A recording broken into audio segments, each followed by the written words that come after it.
दोस्तों आज का वीडियो फुल प्रैक्टिकल नॉलेज आपके लिए होने वाला है। क्यों प्रैक्टिकल नॉलेज बोल रहा हूँ? क्योंकि काफ़ी क्वेश्चंस में आपके क्लियर करने वाला हूँ। इंटरव्यू क्वेश्चन भी होंगे और जो साइड पे आपको काम पड़ेगा वो भी ज़रूरत पड़ेगी। अगर हम बात करें सबसे पहले जो ब्रिक आती है किसी ट्रक पे या कहीं भी, उसको कैसे काउंट करते हैं, ट्रॉली पे आ गई, वो हो गया। बाकी बेसिक इंटरव्यू जो टेस्ट होते हैं साइड पे कंक्रीट के टेस्ट, वो आपको मैं बताने वाला हूँ। बाकी एक बेसिक क्वेश्चन रहता है हमेशा घर की कंस्ट्रक्शन में कि कॉलम का बीच का डिस्टेंस कितना रखना चाहिए। ये काफ़ी आपने वीडियोज़ देखे होंगे, लेकिन इसमें आप अच्छे से समझोगे प्रैक्टिकली कि कितना रखना चाहिए, क्या है क्या नहीं। तो बहुत ज़्यादा इंपॉर्टेंट वीडियो होने वाली है, तो कंप्लीट वीडियो देखनी है। लेकिन उससे पहले एक काम करना है, उससे पहले चैनल को सब्सक्राइब कर लें, बेल आइकन दबा लेना है, क्योंकि प्रैक्टिकल नॉलेज सिर्फ कहाँ मिलता है, वो मिलता है सिर्फ सिविल साइड विजिट चैनल पे। तो सबसे पहले हम कैलकुलेशन कर लेते हैं कि ब्रिक की क्वांटिटी कैसे निकालनी है, उसके बाद हम टेस्ट करेंगे, उसके बाद हम कॉलम का डिस्टेंस नापेंगे। तो स्टार्ट करता हूँ मैं आज का टॉपिक में। और इसमें आपको पहले एक तरीके के लिए आपको पैटर्न देखना पड़ेगा कि ब्रिक किस हिसाब से किस पैटर्न में आई है। देखो जो थर लगे हुए हैं वो नीचे 3 इंच का, ऐसे ऐसे 3-3 इंच का है, और ऊपर जो थर लगा हुआ है वो 4-4 इंच का होता है। मतलब हमारी जो ब्रिक बेसिकली यूज़ की जाती है, जो आती है साइड पे, वो 9 inch by 3 inch by 4 inch की होती है। मतलब 9 इंच लंबी रहती है, उसकी 3 इंच हाइट होती है और चौड़ी वो 4 इंच होती है। तो बेसिकली ऐसी ही आपको देखने को मिलती है। ये मेथड जो पहला मेथड रहेगा वो अगर पैटर्न वाइज ब्रिक आपकी आती है तो उससे आप चेक कर सकते हो। जो दूसरा मेथड रहेगा वो आपकी जैसे भी कोई भी पैटर्न होगा तो उसमें गैप नहीं होना चाहिए, लेकिन पैटर्न जो भी होगा तो उससे हम इजीली निकाल पाएंगे कि ब्रिक कैसी है। तो इसको निकालने के लिए पहले हमें क्या करना पड़ेगा, हमें जो ब्रिक साइड पे आई है उसका साइज़ लेना पड़ेगा। स्टैंडर्ड साइज़ ब्रिक हम नहीं ले सकते। जैसी भी ब्रिक आपकी आएगी उसका पहले आपको नाप कर लेना है। जैसे हमारी यहाँ ब्रिक जो दिख रही है वो ब्रिक है 225 mm, वो लंबी है। ऐसे आप जो लंबाई देख रहे हो उसकी, ये 225 mm है।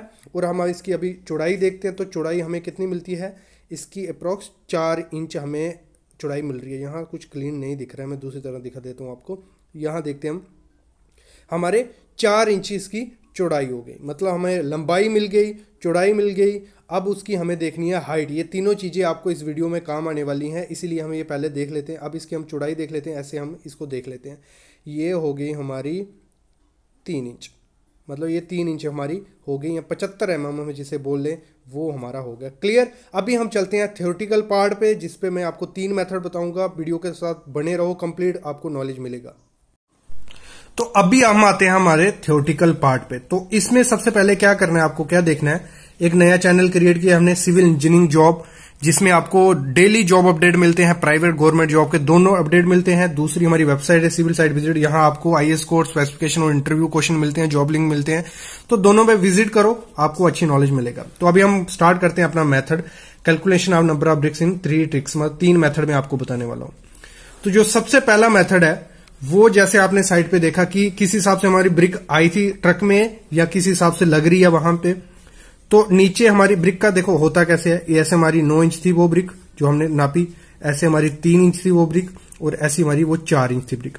और जब हम ब्रिक को साइड पे जो पैटर्न वाइज उन्होंने लगाई, वो कैसे लगाई, 3 इंच ऐसे रखा, ये 3 इंच 3 इंच 3 इंच 3 इंच, उसके ऊपर था 9 इंच का 9 इंच का 9 इंच का 9 इंच का, फिर 3 inch 3 inch 3 inch 3 inch 3 inch, ऐसे ऐसे थर उन्होंने लगाए ऊपर 9 इंच 9 इंच 9 इंच ऐसे। ठीक है।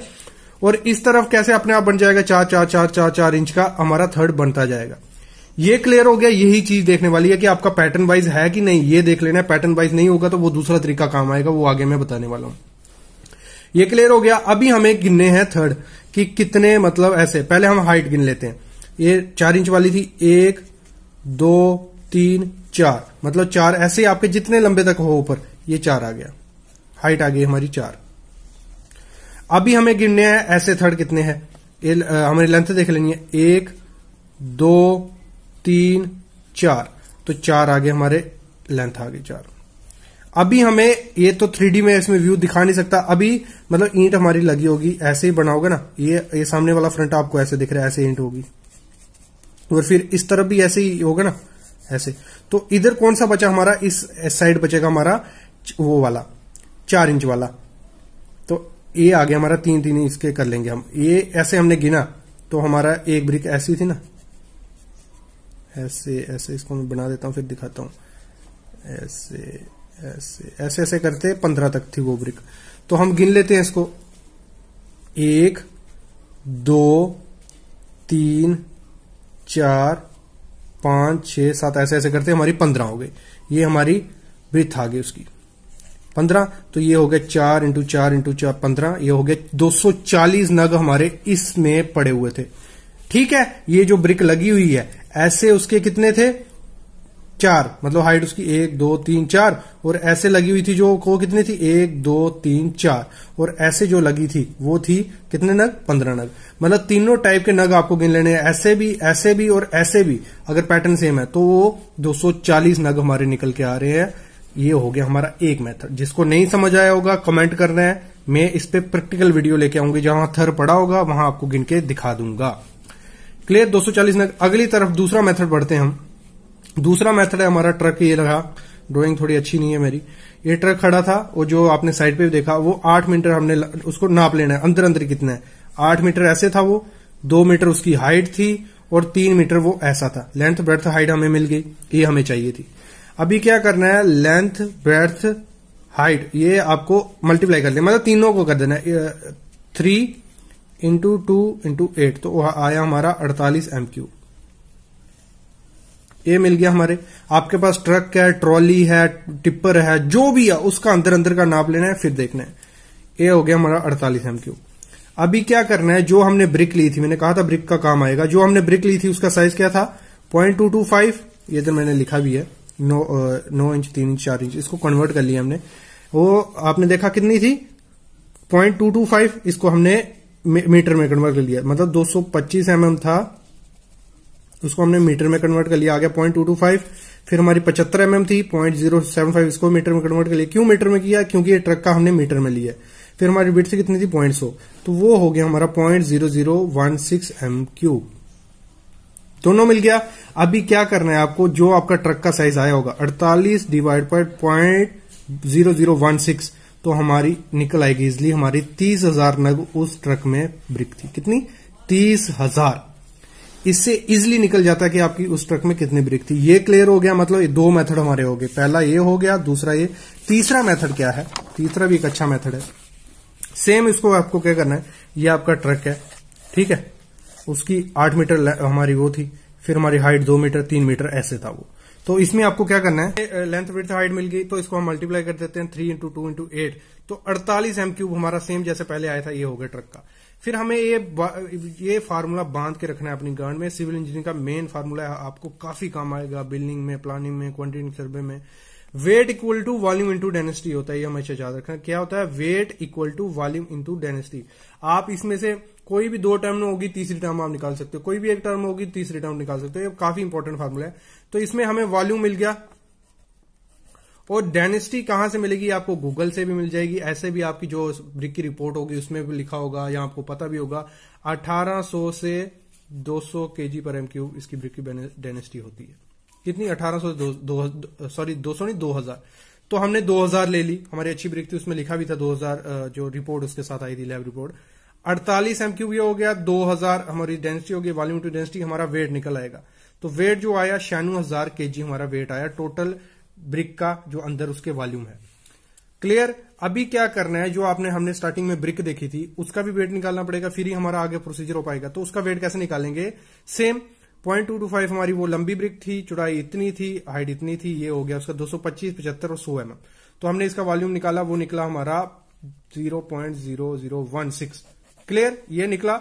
तो अभी इसका भी हमें वेट चाहिए, हमें ये वाला वेट मिल गया, तो इसका वेट कैसे निकालेंगे, सेम फार्मूला जो हमारा धनुष्यबाण है, W equal to weight volume into density. Volume ये आया 0.80016 और डेंसिटी कितनी है 2000, तो ये किया तो कितने आया, एक ब्रिक का वेट आया 3.2 kg। टोटल ब्रिक का वेट हमें मिल गया, एक ब्रिक का मिल गया, तो अभी सिंपल रहा, इसको 9000 डिवाइड बाय 3.2 करेंगे तो हमारा आ गया 30,000 नग हमारे उस ट्रक में ब्रिक है।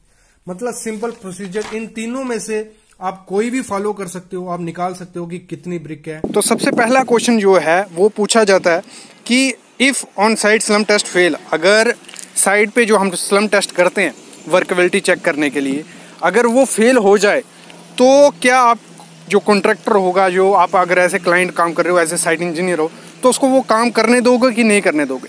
तो देखो होता क्या है, जो स्लम टेस्ट हम करते हैं उसमें काफ़ी वैल्यूज़ आती हैं, कभी कभी जीरो स्लम्प हो जाता है, शेयर स्लम्प है, कोलैप्स स्लम्प है, या ट्रू स्लम्प आता है। तो अगर ज़ीरो स्लम्प आया या कोलैप्स स्लम्प आया तो उस केस में आप अलाउ करोगे कॉन्ट्रैक्टर को? तो इसका आंसर है 3-4 चीज़ें मैं इसमें बताऊंगा।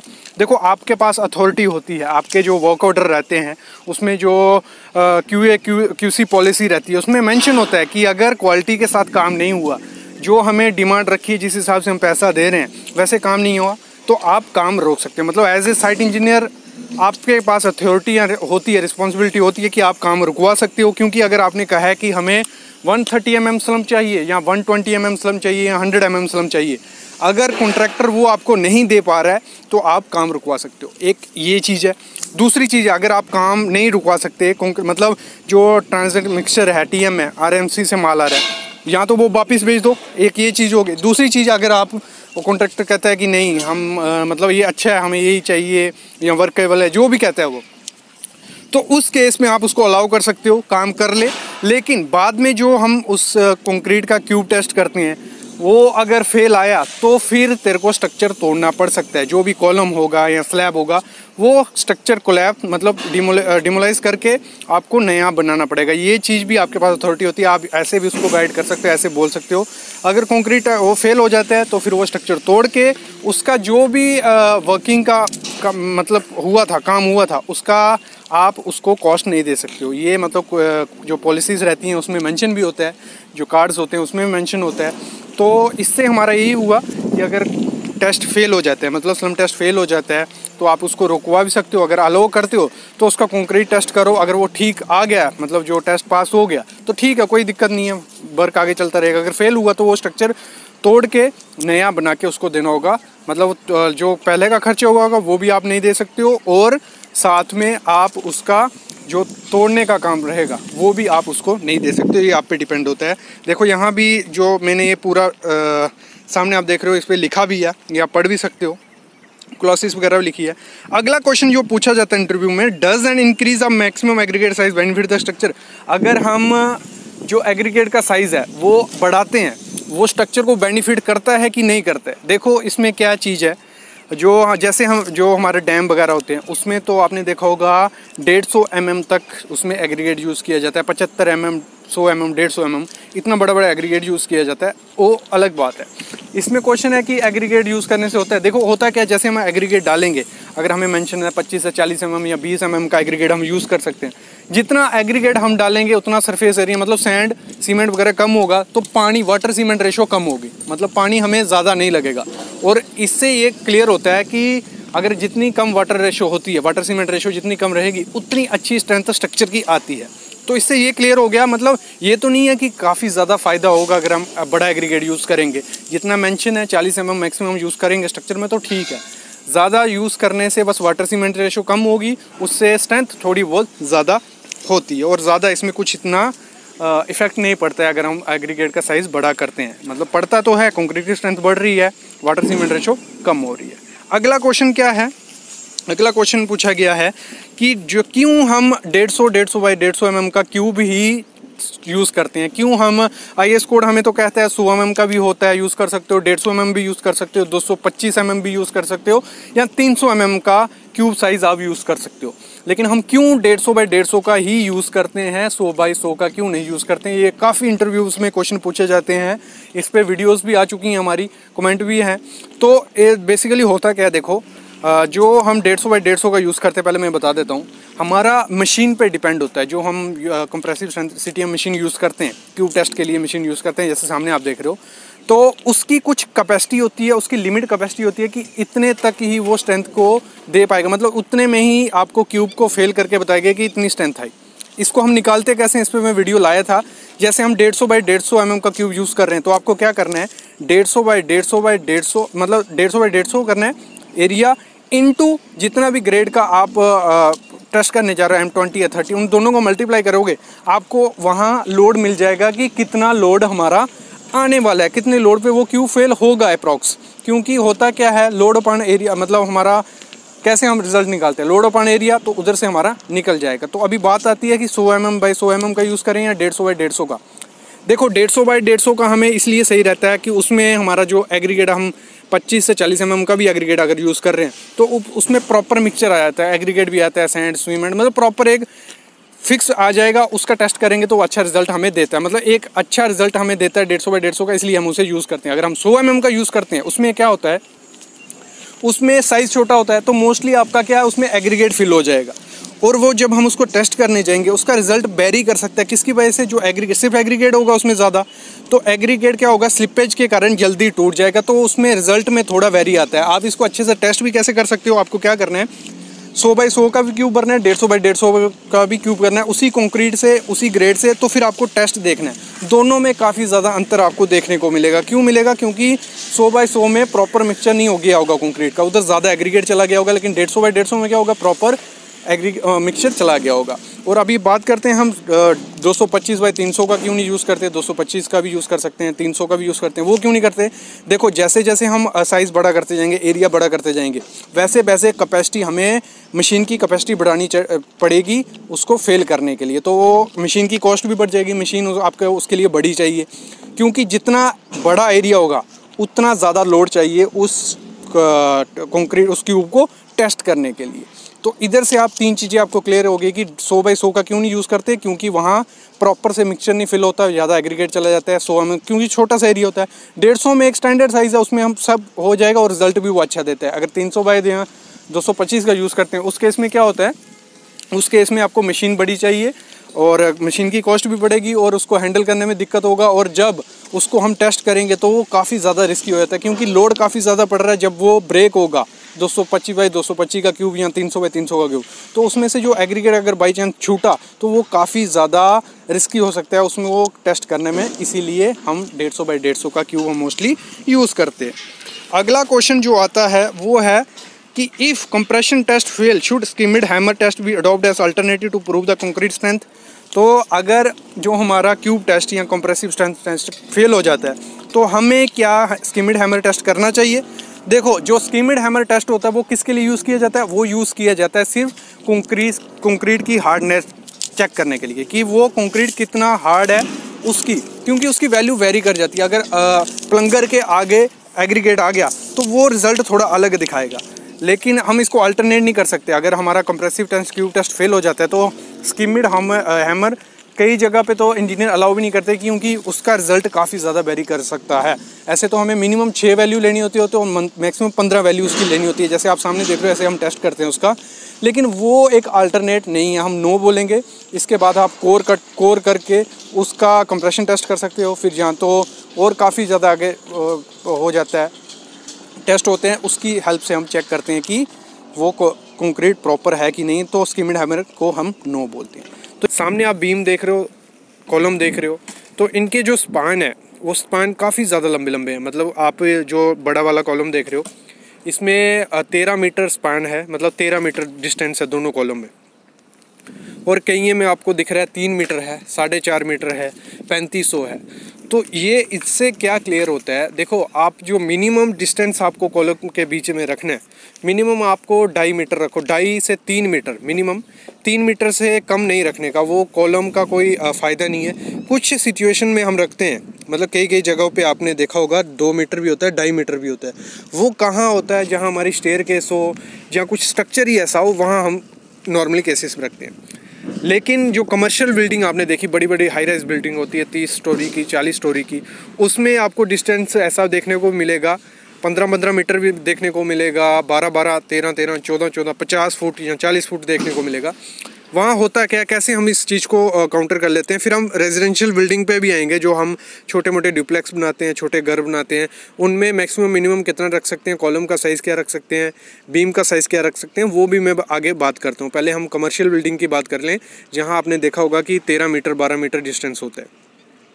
जो जैसे आप सामने भी देख रहे हो, जो कॉलम का साइज़ है 1500 बाई 1 मीटर का साइज़ है, और स्पान हमारा 12.5 मीटर है।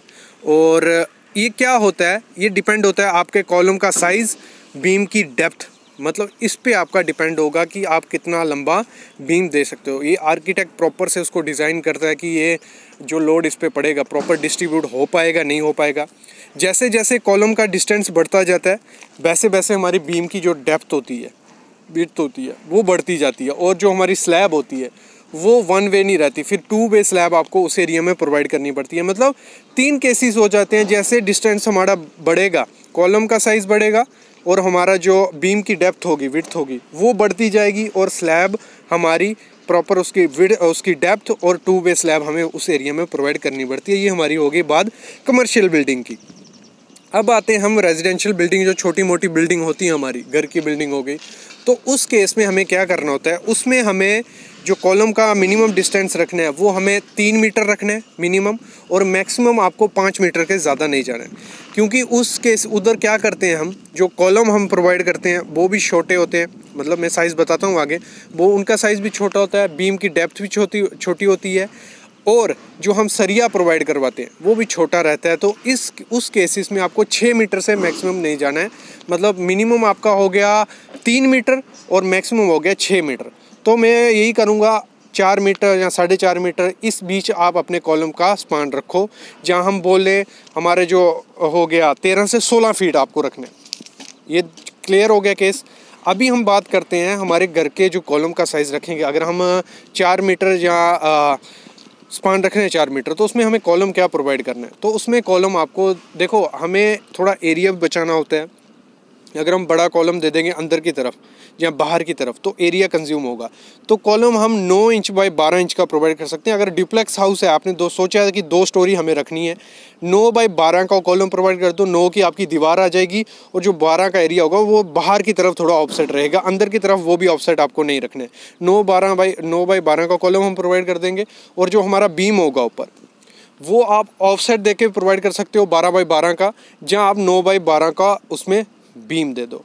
और उसमें जो स्टील रहेगा, बॉटम में आपको 16 का सरिया 3 डाल देना है और टॉप में आपको 12 का सरिया डाल देना है, और कॉलम में हम सरिया प्रोवाइड करेंगे 4 नग 16 का हम उसमें प्रोवाइड कर देंगे। तो इस हिसाब से हम डुप्लेक्स को कर सकते हैं। लेकिन जो आज का वीडियो था वो प्रॉपरली किस चीज़ के लिए था, हमारा मिनिमम और मैक्सिमम डिस्टेंस के लिए।